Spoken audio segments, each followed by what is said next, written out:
materi yang sudah saya dapat, termasuk salah satunya nanti dengan sekolah dan KKG. Salah satunya nanti hari ini materi yang akan saya sampaikan yaitu tentang budaya positif di sekolah. Terus nanti saya minta izin Panjenengan untuk melaksanakan sosialisasi ke teman-teman bisa kita mensupport Panjenengan terkait masalah PDB ini sehingga perlu apa-apa kita memfasilitasi dengan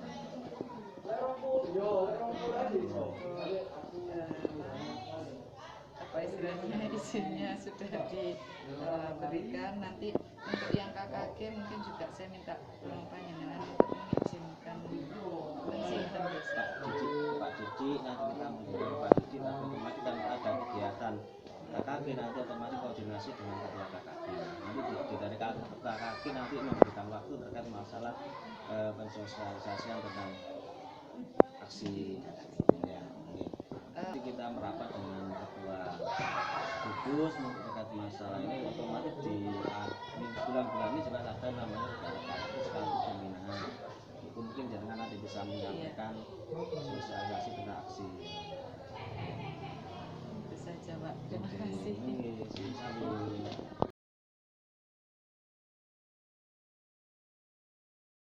Sebagai seorang guru, tadi sudah banyak dipaparkan, ada juga disiplin. Nah, disiplin di sini bagaimana bisa diterapkan dalam pendidikan calon guru penggerak? Ada yang namanya budaya positif.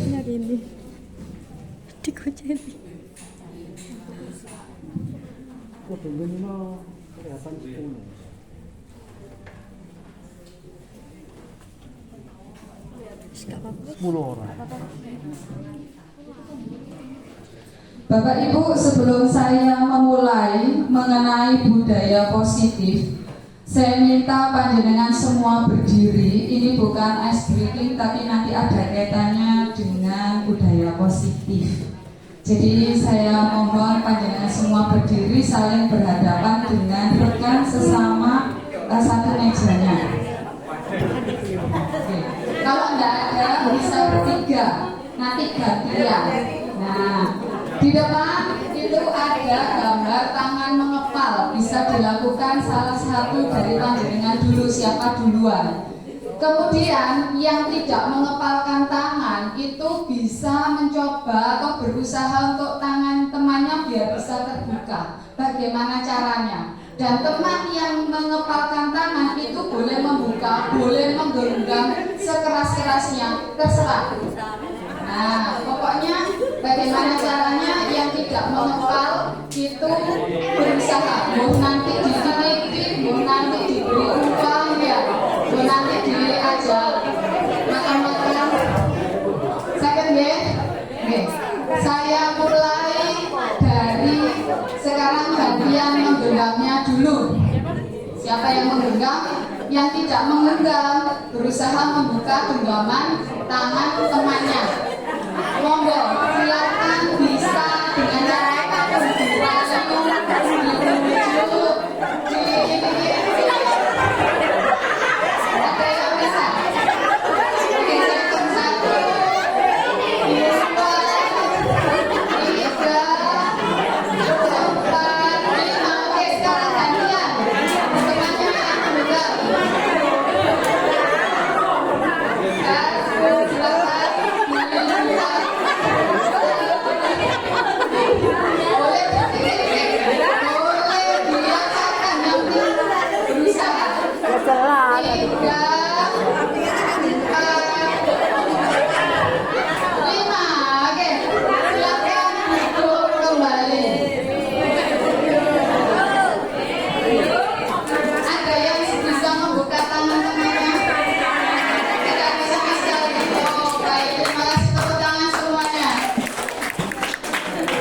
yang menggenggam. Berarti di sini kesimpulan apa yang bisa kita ambil dari kegiatan yang barusan? Sehat semuanya. Dengan dibujuk dengan cara apapun tidak ada yang bisa membuka tangan temannya. Nah, berarti panjenengan semua punya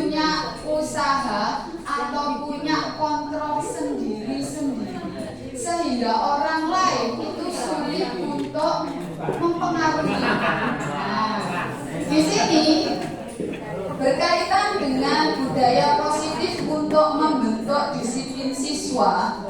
Ternyata ada miskonsepsi yang selama ini kita alami. Jadi sebagai seorang guru kita merasa selama ini kita bisa mengontrol siswa kita. Ternyata kita sendiri sebagai manusia, murid kan juga manusia nih. Kita sendiri saja tidak bisa membuka tangan teman kita. Berarti kita punya self control sendiri-sendiri. Di sini yang terjadi miskonsepsi tentang makna kontrol. Yang pertama tadi sudah juga disinggung oleh Pak Didi, di mana guru itu berilusi bahwa kita bisa mengontrol murid. Kemudian yang kedua, ilusi bahwa semua penguatan positif itu efektif dan bermanfaat. Jadi jenengan tadi buka, ono sing diuwongke tangane, ono sing diuwi dikit, ono sing diuwi lokno. Ternyata tetap terpegang. Berarti orang yang menggenggam tangan tadi punya self control yang kuat. Kemudian ilusi bahwa kritik dan membuat orang merasa bersalah dapat menguatkan karakter. Tadi sudah disampaikan Pak Didi. Jangan sampai kita ngatain atau milok murid. Nah, menurut kita dengan kita melakukan itu bisa merubah siswa, ternyata tidak. Kemudian ilusi bahwa orang dewasa memiliki hak untuk memaksa. Tadi sudah disampaikan Pak Didi juga, bahwa sebagai seorang guru itu harus memahami bahwa murid memiliki kompetensinya masing-masing, sehingga kita tidak bisa memaksa murid itu sendiri.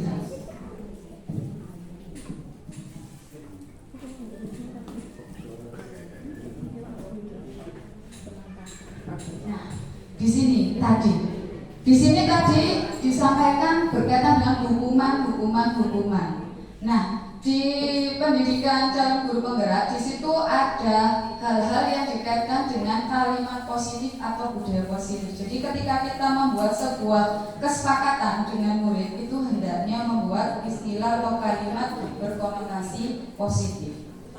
Dikaitkan dengan stimulus respon dan teori kontrol. Jadi kalau dulu kita menganggap dengan kita memberikan stimulasi kepada murid akan memahami apa yang kita maksud. Ternyata di sini stimulus respon itu merupakan realitas atau kebutuhan yang kita anggap sama. Jadi kita merasa murid kita itu semua sama, sehingga kita bisa memperlakukan mereka dengan tindakan-tindakan yang sama. Padahal dalam teori kontrol, realitasnya kebutuhan murid itu berbeda, sehingga sebagai seorang guru itu kita harus mencari cara. Kalau di SD itu mungkin satu guru megang satu kelas, ini harus kita manfaatkan. Karena di situ kita lebih punya bonding dengan siswa kita, karena kita fokus pada satu kelas. Kalau pengalaman saya sebagai guru mapel itu bisa pegang 7 kelas. Satu kelasnya bisa 36 siswa. Itu butuh effort yang lebih. Nah, karena kita sebagai guru kelas, mungkin ini bisa nanti diterapkan. Kemudian yang kedua, semua orang melihat hal yang sama. Jadi melihat siswa itu semuanya sama. Gitu.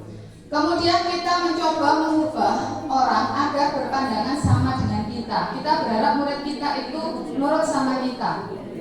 Itu yang dimaksud stimulus respon, sampai pada model berpikir menang atau kalah. Jadi pada stimulus respon itu kita beranggapan bahwa siswa kita itu sing kuwabe pinter, padahal tidak tahu kemampuan masing-masing anak. Nah, ini sebagai seorang guru harus memiliki self control. Saya juga masih belajar terlebih lagi, pengalaman dulu dengan sekarang berbeda jenjang. Ini pun saya juga masih berusaha menerapkan teori kontrol agar kita memiliki kontrol untuk bagaimana cara menciptakan kegiatan pembelajaran itu menyenangkan, tetapi tetap terkait dengan pencapaian tujuan materi tersebut. Nah, ini Bapak Ibu, disiplin. Tadi Pak Didi mengatakan kita harus disiplin. nyuruh anak disiplin. Nah, disiplin sendiri apa? Disiplin apa Pak Mas Luhan? Tepat waktu, taat pada aturan, patuh dengan aturan. Nggih, ngoten Pak Mas Luhan. Nggih. Nggih. Saya belajar ke Pak Mas Luhan soalnya. Jadi menurut kita bahwa disiplin itu adalah tata tertib, teratur dan kepatuhan pada peraturan. Kalau menurut Ki Hajar Dewantara, iya, Ki Hajar Dewantara. Jadi selama ini kan kita kiblatnya teori-teori pembelajaran masih banyak menggunakan teori barat, padahal kita punya tokoh namanya Ki Hajar Dewantara. Menurut Ki Hajar Dewantara, di mana ada kemerdekaan, disitulah harus ada disiplin yang kuat. Sungguh disiplin itu bersifat positif. Kita harus bisa membawa anak itu menjadi disiplin. Jadi kita, menurut Ki Hajar Dewantara, anak itu bisa disiplin kalau dia itu merasa merdeka. Tapi kalau mereka merasa tidak merdeka, disiplin itu tidak akan bisa muncul pada diri mereka masing-masing. Mardika itu jarwane mong sebentar gak kelihatan. Oke. Mardika itu jarwannya Nora mong lepasi pamreh ning uga kuat kuasa amandiri priyangga. Atau merdeka itu artinya tidak hanya terlepas dari perintah, akan tetapi juga cakap memerintah dirinya sendiri. Kita kalau diperintah kan seperti itu nggih, saya juga ngomong aduh ngerti gitu. Nah, menurut Ki Hajar Dewantara, bagaimana anak itu bisa merasa merdeka sehingga mereka bisa punya yang namanya kedisiplinan tanpa harus dipaksa. Itu biasanya bisa dengan kesadaran dirinya bisa terjadi. Bagaimana kalau di SD nanti? Nah, kita nanti akan saya akan sampaikan ada yang namanya keyakinan kelas atau kesepakatan kelas. Kalau menurut teori baratnya, menurut Gozan, Diana Gozan, belajar disiplin itu adalah belajar bagaimana cara kita mengontrol diri dan menguasai diri untuk memilih tindakan yang mengacu pada nilai-nilai yang kita hargai. Hampir sama dengan yang sudah disampaikan oleh Ki Hajar Dewantara. Di sini bagaimana disiplin itu bisa tercapai? Salah satunya adalah dengan menerapkan nilai-nilai kebajikan universal. Nilai kebajikan universal itu apa? Yaitu payung besar dari sikap dan perilaku kita dengan harapan muncul namanya motivasi intrinsik. Selama ini motivasi yang kita bangun untuk kita maupun siswa kita adalah motivasi ekstrinsik, sehingga anak-anak tidak menyadari bahwa apa yang dilakukan itu memang dari dirinya, tetapi terpaksa dilakukan karena adanya aturan yang dibuat orang lain, bukan dirinya. Kemudian fondasi untuk berperilaku, sifat-sifat positif manusia yang merupakan tujuan mulia yang ingin dicapai setiap individu. Ini motivasi, ini hal-hal yang terkait dengan nilai-nilai kebajikan universal. Nah, ini yang saya sebut tadi, ada namanya motivasi intrinsik, ada namanya motivasi ekstrinsik. Motivasi intrinsik itu berasal dari diri, motivasi ekstrinsik itu dari luar. Di mana hal itu dilakukan untuk motivasi ekstrinsik dilakukan karena untuk menghindari ketidaknyamanan atau hukuman, kepaksaan. Murid mengerjakan PR wedi karena nanti takut dihukum lek gak garap. Padahal dia harusnya mengerjakan karena ada tanggung jawab dari dirinya sendiri. Untuk yang kedua, untuk mendapatkan imbalan atau penghargaan dari orang lain. Sinau rajin ben oleh peringkat siji, nanti diberi hadiah sepeda sama orang tua.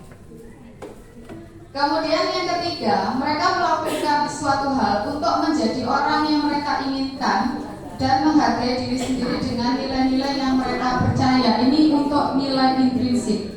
Jadi seharusnya yang dibangun adalah nilai intrinsik agar mereka memahami bahwa apa yang dilakukan ya memang keinginan mereka sendiri untuk mencapai tujuan positif dirinya sendiri tanpa harus dipaksa.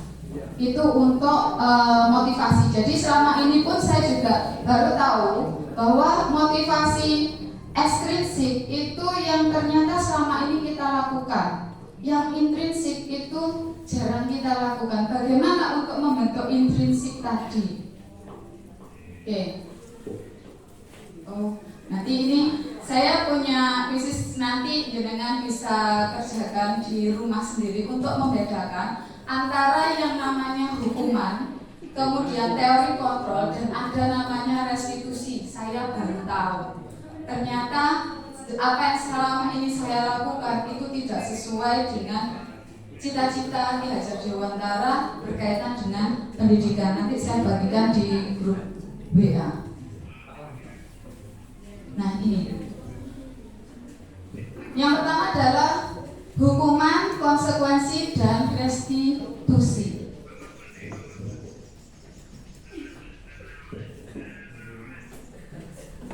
Oke, jadi hukuman, konsekuensi, dan restitusi di sini ada perbedaan Bapak Ibu. Hukuman itu konotasinya negatif, di mana anak akan merasa tersiksa, sesuatu yang menyakitkan yang harus terjadi. Maka istilah ini kita ganti dengan konsekuensi, yaitu sesuatu yang harus terjadi dan sudah ada kesepakatan. Kemudian yang ketiga ada namanya restitusi. Restitusi itu pilihan. Jadi nanti mungkin prakteknya di sekolah dengan bersama siswa itu membuat yang namanya kesepakatan bersama, sehingga ketika siswa nanti merasa atau membuat kesalahan atau membuat hal yang tidak sesuai dengan kesepakatan, mereka tahu, oh saya sudah membuat pilihan, kalau saya tidak mengerjakan PR selama 3 kali, saya akan membaca buku sebanyak 10 kali. Jadi tahu sendiri, hukumannya dibuat sendiri.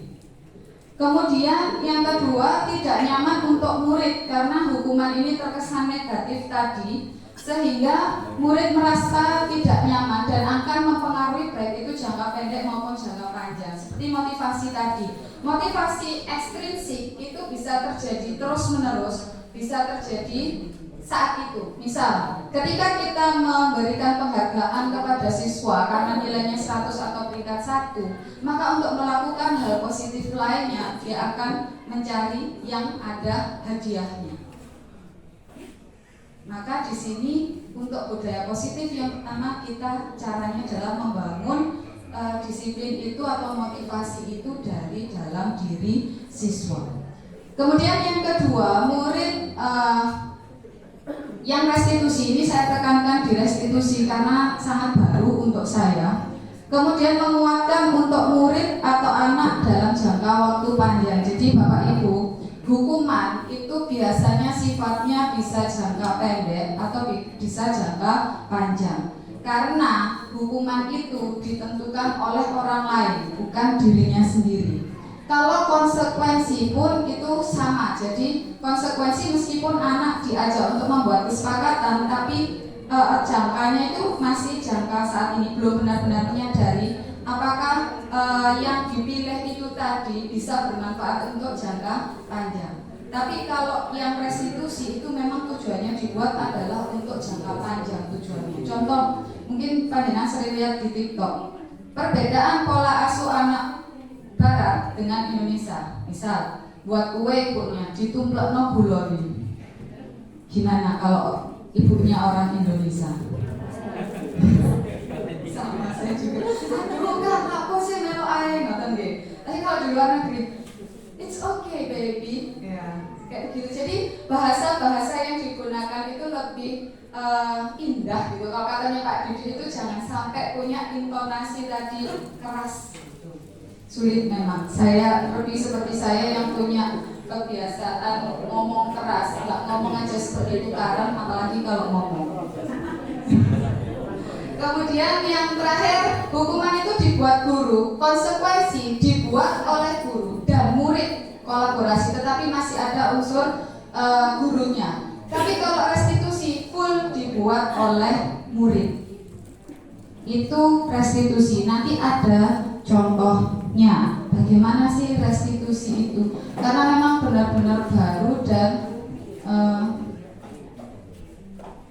ini tadi terkait dengan motivasi penghargaan atau contoh motivasi ekstrinsik, di mana penghargaan itu ternyata adalah motivasi dari luar, bukan dari diri anak. Terkadang di situ pengaruhnya pada jangka panjang, kemudian penghargaan itu tidak efektif. Contoh, saya sebagai guru kelas 4, saya terapkan siapa yang menyelesaikan tugas terlebih dahulu, kelompoknya akan mendapatkan tambahan nilai. Ketika saya tidak masuk, guru lain mengganti.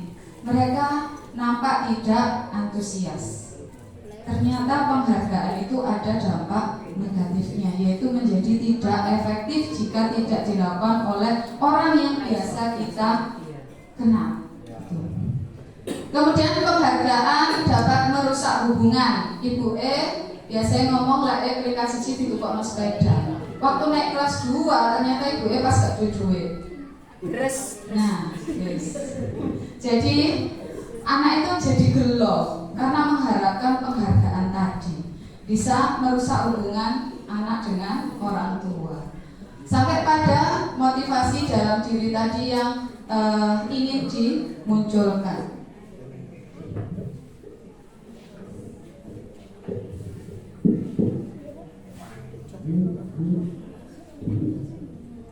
Nah, ini Bapak Ibu, ini kemarin semester 1 maupun semester 2 sudah saya terapkan di sekolah saya. Untuk semester 2 itu sebagai evaluasi. Bagaimana cara menciptakan budaya kelas dulu, bukan budaya sekolah. Yang pertama adalah dengan membuat keyakinan kelas. Keyakinan kelas itu seperti apa? Dia bersifat abstrak. Kemudian jadi misalkan gini, kalau di aturan kan tidak boleh datang terlambat atau tidak boleh makan di dalam kelas.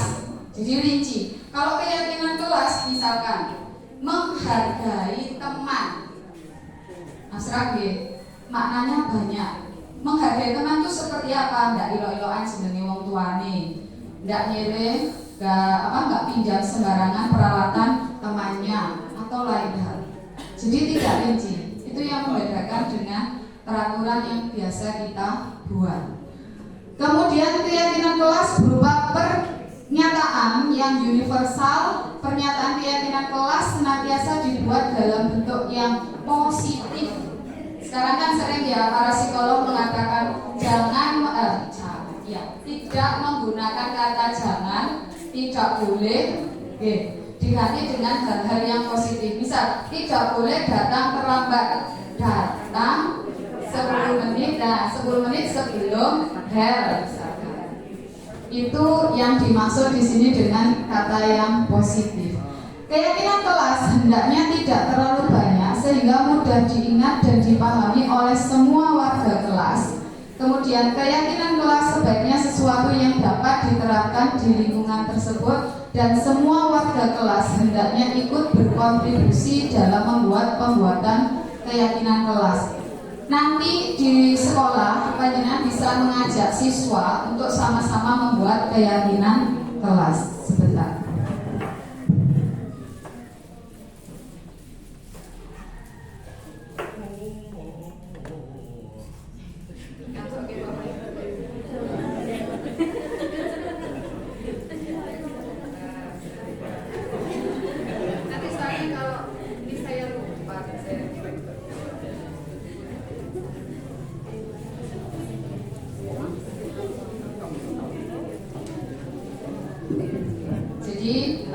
Sebagai calon guru penggerak itu beberapa tugasnya diantaranya adalah memang melakukan diseminasi materi, hal-hal yang mungkin baru kita pelajari itu bisa disampaikan ke rekan-rekan biar tidak ngantuk terkait dengan hukuman, kemudian terkait dengan restitusi, konsekuensi. Coba panjenengan buka di KKB Guslah 1. Ada yang bawa HP atau yang buka sudah saya kirim linknya. Coba saya panjenengan buka untuk saya mengetahui apakah panjenengan sampun memahami perbedaan antara hukuman, konsekuensi, dan restitusi. Yang bawa saja, sakit dibuka. Oh, punya sinyalnya jelek. Oh, sudah. Di situ ada contoh soal yang bisa panjenengan ini tuliskan, bisa dituliskan namanya. Belum ada yang masuk, belum ada yang. Oh, ada Bu Rita sudah masuk. Ada Bu Ima sama masuk. Nah, sudah banyak. Bu Cici, ada Nur Koristiwati ini jalan apa sih? Oh, ngapain saya enggak tahu soalnya. Kemudian Bu Irfa dan teman-teman sudah masuk semua. Nah, ya, saya mulai sama-sama. Sampun masuk? Nanti secara individu bisa dilaksanakan di rumah. Saya, sudah banyak. Atau mungkin yang belum bisa bergabung, bisa gabung sama temannya. Saya coba mulai nih. Sudah ada 1, 2, 3, 4, 5, 6, 7, 8, 9, 10. Ada 10 orang yang sudah join. Saya mulai.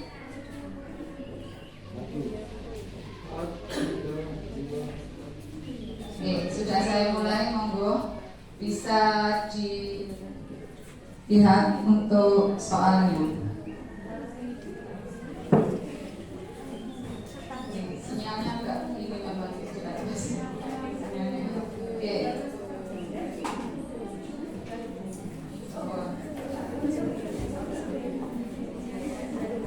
Di sini yang sudah menjawab betul ada Novi, ada Bu Rita. Iya, tidak apa-apa, nanti bisa dicoba di rumah. Kalau hijau berarti betul, kalau merah berarti salah.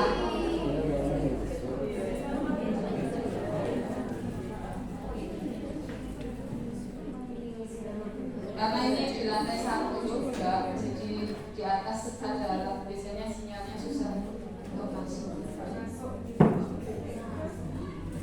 Nanti bisa dicoba di rumah.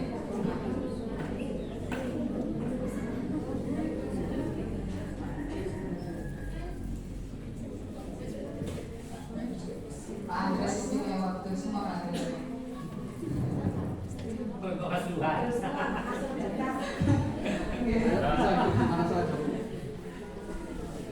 Bu Wima juga.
Oke, terima kasih. Di sini sudah selesai Bu Ima, Pak Andres, Pak Andres. Di sini namanya Andres Susanto.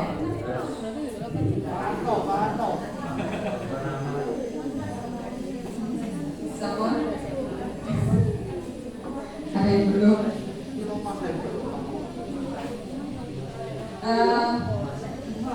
Tidak usah dipikir seperti ujian akhir nasional gitu Bapak Ibu. Kita langsung sekali baca saja, nanti akan saya bahas sekilas.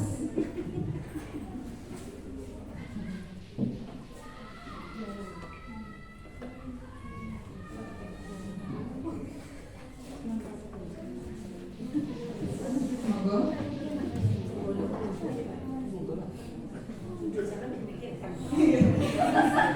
Ya apa Bu aja nanti saya bantu.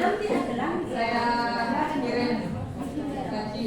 Bisa dilakukan secara mandiri. Kalau ini saya lakukan secara klasikal untuk mengetahui siapa-siapa saja yang betul semua, kemudian siapa yang salahnya bukan salah, tidak kurang tepatnya.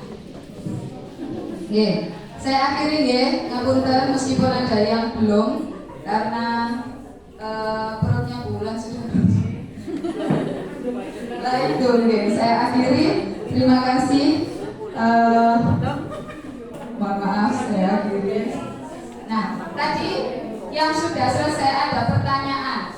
Ketika waktu PJOK anak terlambat 15 menit, kemudian diminta untuk lari keliling lapangan, termasuk ke dalam hukuman, konsekuensi atau restitusi, Bapak Ibu. Hukuman, sepakat Oh itu dah.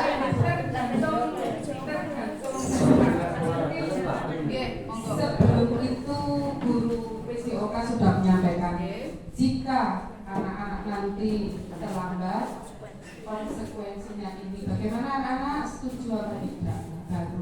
Kita baru bisa menentukan itu hukuman atas sanksi atau konsekuensi.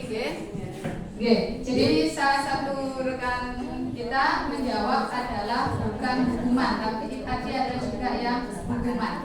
Iya, ada yang hukuman, ada yang konsekuensi. Jadi sebelumnya tidak pernah disampaikan hukuman, tapi kalau sebelumnya sudah pernah disampaikan konsekuensi. Jadi sepertinya mic-nya juga sudah sampai. Jadi Bapak Ibu, hukuman atau bukan itu tergantung pada konteksnya. Kalau waktunya PJOK, anak terlambat kemudian diminta untuk lari keliling lapangan, itu konsekuensi karena dalam pelajaran PJOK ada namanya pemanasan. Sesuai konteksnya. Kalau anak misalkan waktunya pemanasan tidak ikut, terus mereka disuruh melakukan atau mengerjakan hal-hal yang bisa menyebabkan cedera, harusnya dia pemanasan, tapi dia tidak pemanasan. Nah ini berarti lari tadi itu bukan hukuman, tapi konsekuensi. Tapi kalau anak datang terlambat kemudian diminta lari keliling lapangan, itu baru hukuman karena tidak ada korelasi antara yang dilakukan dengan kesalahannya tadi. Itu yang dikaitkan dengan hukuman, konsekuensi, dan restitusi. Kalau restitusi malah enak lagi, anak disuruh milih sendiri, tapi sudah ada kesepakatan bersama. Memang sepertinya itu agak apa ya, susah memang Bapak Ibu saya mengikuti pendidikan ini ketika dipaparkan kok ngono ya.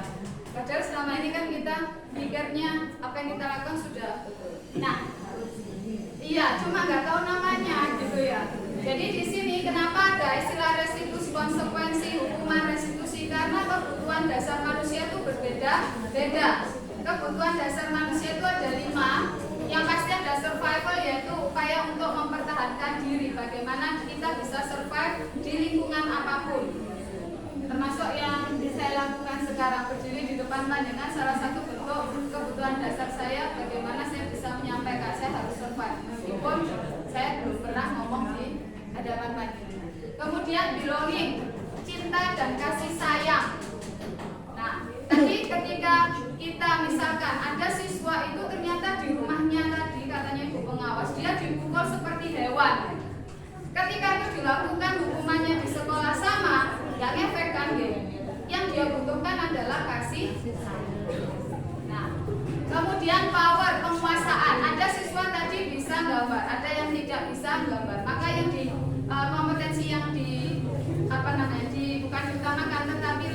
banyak itu di gambar. Kemudian freedom, kebebasan tadi. Sekarang ada yang namanya blended learning. Bagaimana siswa itu diberikan pilihan berdasarkan bagaimana dia menguasai. Misalkan ada anak audio saja, ada anak visual saja. Nah, penguasaan anak tadi terkait dengan kebutuhan dasarnya, yaitu penguasaan tadi. Sehingga untuk memilih strategi pembelajaran atau model-model pembelajaran harus disesuaikan dengan penguasaan yang mereka miliki. Kemudian ada fun, kesenangan. Bagaimana menciptakan pembelajaran itu yang menyenangkan meskipun sulit, karena tadi kebutuhan dasar kesenangan beda-beda. Ada anak yang duduk memperhatikan saja sudah senang, ada yang harus diberi dan lain sebagainya.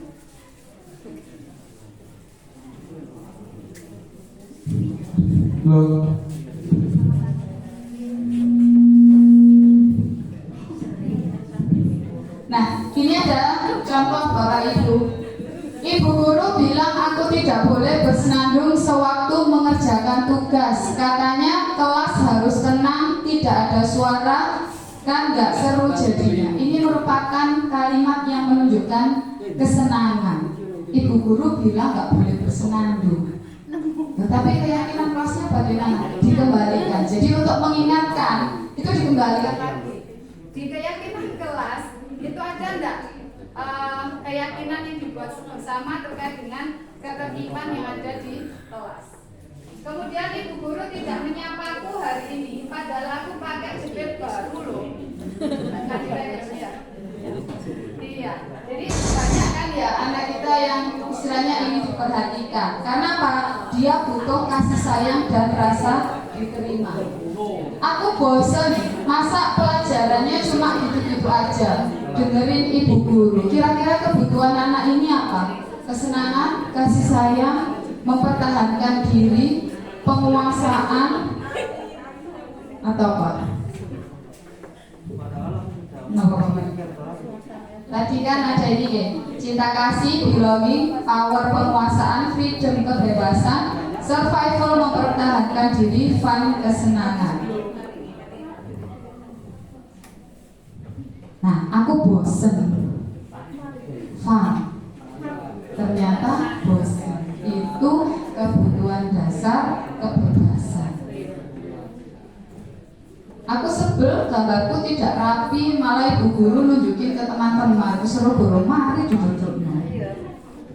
Kira-kira ini kebutuhan dasar apa sampai anak itu mengatakan seperti itu?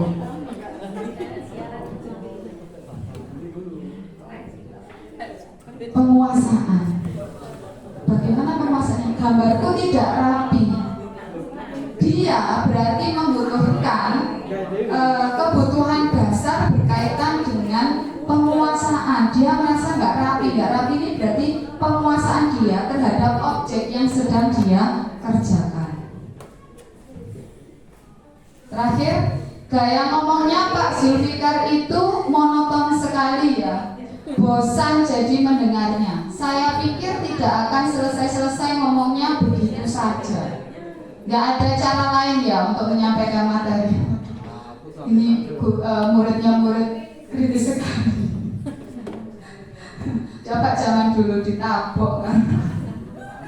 Kira-kira ini kenapa? Kira-kira kesenangan, kasih sayang, kebebasan, penguasaan, atau survival?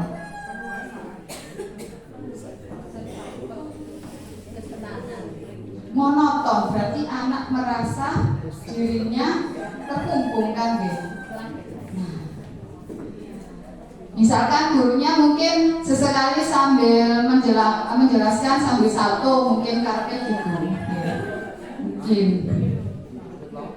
Nah, ini ada video terkait dengan posisi kontrol.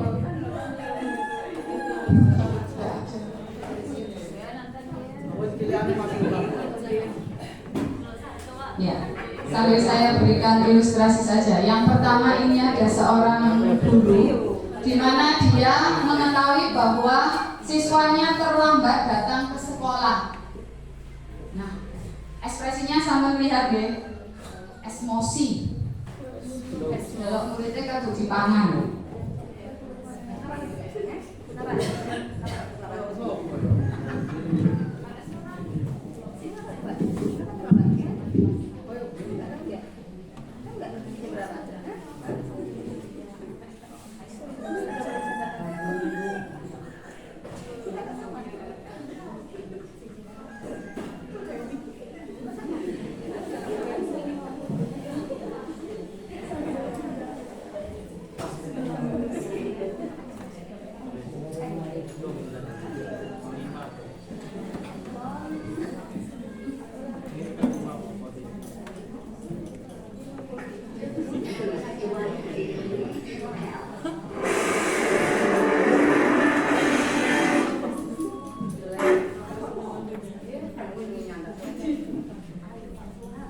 Jadi yang pertama itu adalah gambaran di mana guru itu marah karena melihat muridnya terlambat.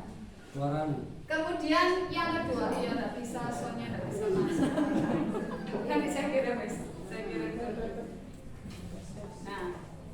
Nah, Ren, kamu kenapa terlambat lagi? Nah, ekspresinya beda, intonasinya beda. Senang ya, susah. Kalau kamu terlambat lagi, ibu akan dimarahi oleh kepala sekolah. Ada dua ekspresi yang sudah menunjukkan hal yang berbeda. Mimik muka sama intonasi suara.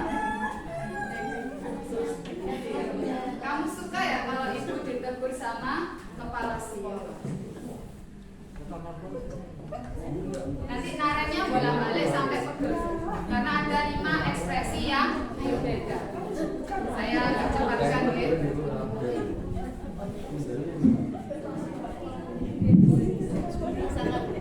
Ibu tidak akan kuat lagi kalau kamu begini terus. Ibu jantungan. Ekspresi yang kedua.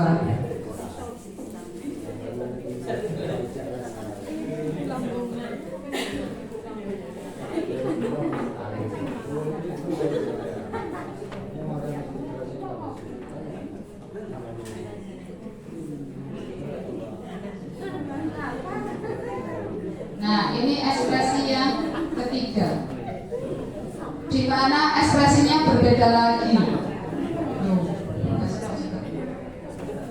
Baik, saya skip saja, saya langsung ke materi berikutnya. Ini bukan materi tapi lanjutan. Videonya lucu ibu, karena narennya itu bolak-balik ketemu gurunya 5 kali karena gurunya memposisikan diri itu berbeda-beda. Naren, ajak mana Bapak Ibu? Oke, jadi yang pertama penghukum. Kita sebagai guru tanpa sadar kita menjadi posisi diri kita sebagai seorang penghukum.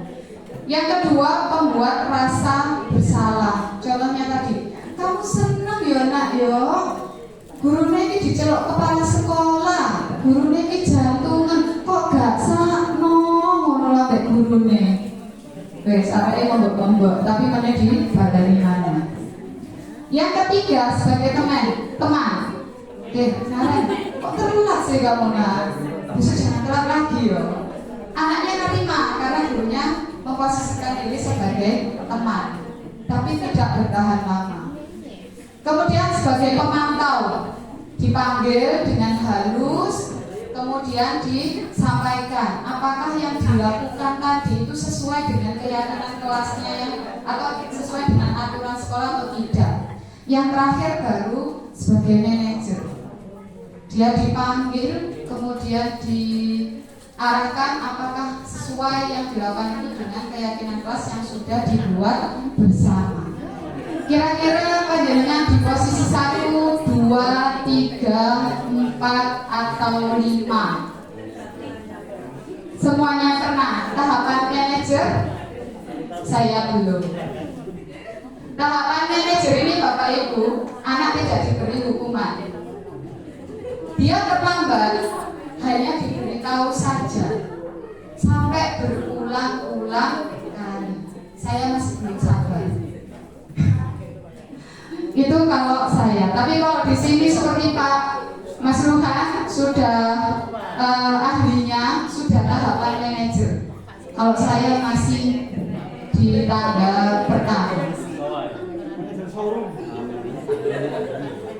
Nah, coba Bapak Ibu guru, saya kecewa sekali dengan kamu. Kira-kira ini tahapan guru di hukuman, teman, membuat rasa bersalah, pemantau, atau manajer?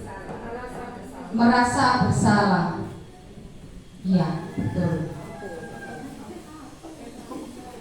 Ayolah lakukan demi saya. Teman, kamu selalu yang paling terakhir. Hukuman?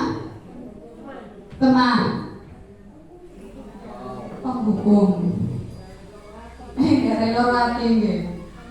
Ingat bukan apa yang telah saya lakukan untuk kamu. Nah, gak ikhlas ya, kayak iya. Berarti apa kalau gak ikhlas gitu dulu?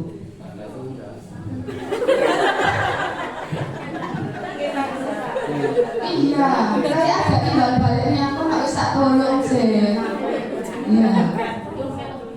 Kemudian kamu tidak akan mendapatkan bintang bila tidak menyelesaikan tugas. Langsung tak jawab deh.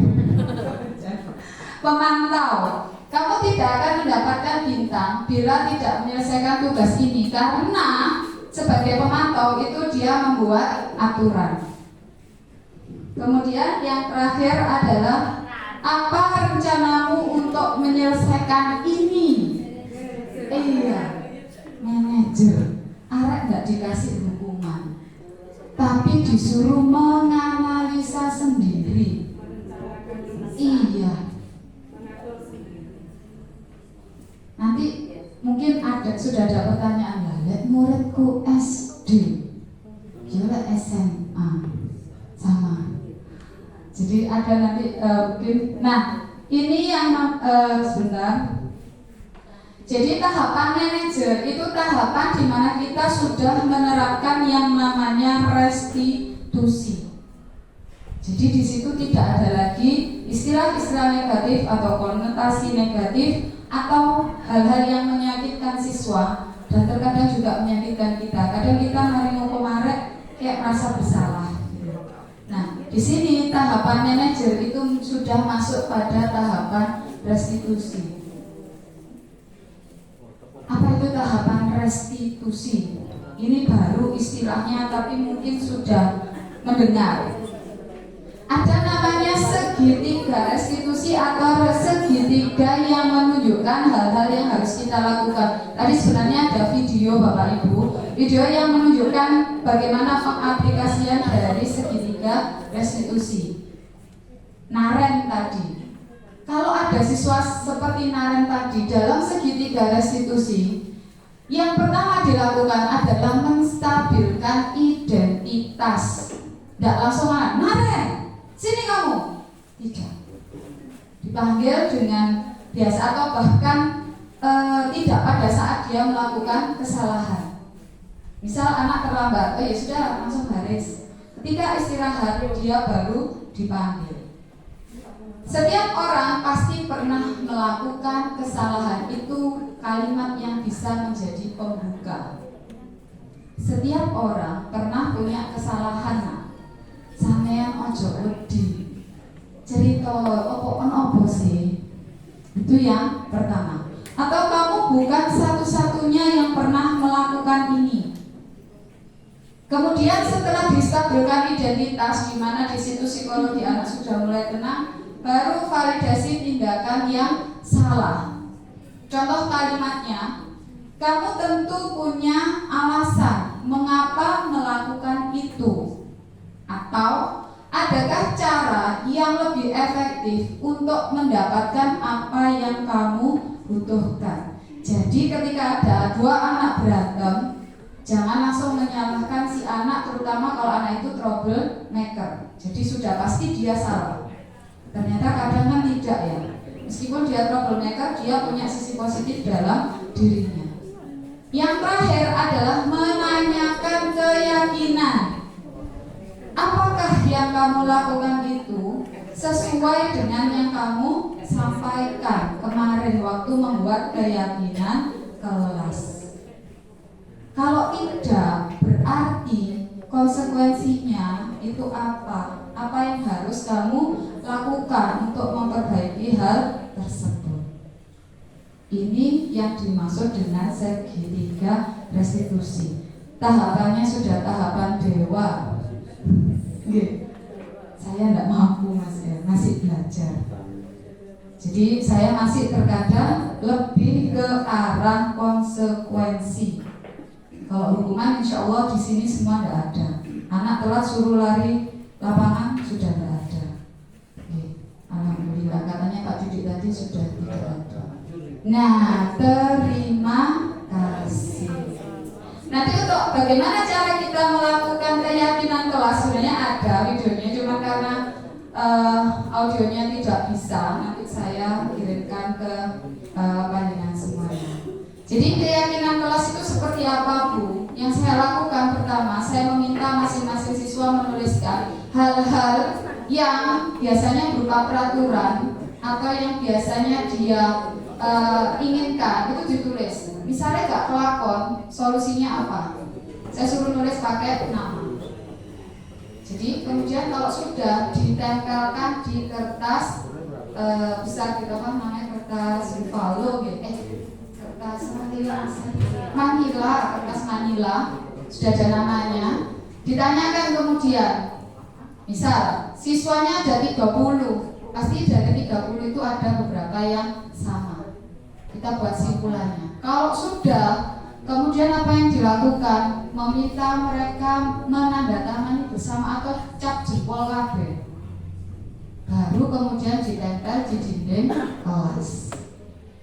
Itu bisa dilakukan sehingga mereka tahu di bagian depan, sampingnya mungkin bawahnya Bapak Wakil Presiden besar dan ada keyakinan kelas. Mereka tahu, oleh aku kata nyile berbanding koncoku, tapi aku merusak apa yang harus dilakukan.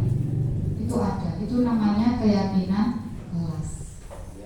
Itu Bapak Ibu dari saya. Nanti saya tadi senang yang disampaikan oleh Bapak Kak Didi sama pengawas tadi. Sekarang yang kita butuhkan adalah kolaborasi. Pintar tapi kalau tidak bermanfaat kurang berkah. Jadi bisa berbagi. Kebaikan yang ada di sekolah panjenengan mungkin bisa ditularkan ke sekolah saya. Yang ada di sekolah saya bisa ditularkan ke panjenengan. Nah, saya setuju tadi KKB ini bisa dimanfaatkan untuk membuat satu karya. Tadi kalau SDI mau membuat buku SDI, kita bisa membuat buku KKB Gusla 1.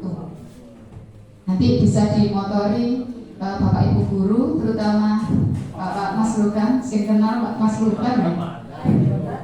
Ya Pak ya, oke, siap. Mungkin nanti bisa membuat buku digital Pak ya. Karena kita modulnya untuk IPAS sama untuk pendidikan Pancasila kan dari pemerintah tidak ada ya, hanya rambu-rambu. Nah itu kita bisa menyusunnya, buku gurunya ada, ya, untuk siswanya maksudnya. Iya. Nah itu siswa kan butuh literasi, itu kita nanti bisa berkolaborasi. Saat ini mungkin nanti di pertemuan-pertemuan berikutnya kita sama-sama membuat keyakinan kelas, kemudian berikutnya bisa disusun lagi bersama pengurus KKB. Itu saja Bapak Ibu, ngapunten saya tidak menggurui, saya hanya menyampaikan apa yang saya dapat selama 2-3 bulan ini. Bila ada kesalahan kata atau perbuatan, saya akhiri. Wassalamualaikum warahmatullahi wabarakatuh.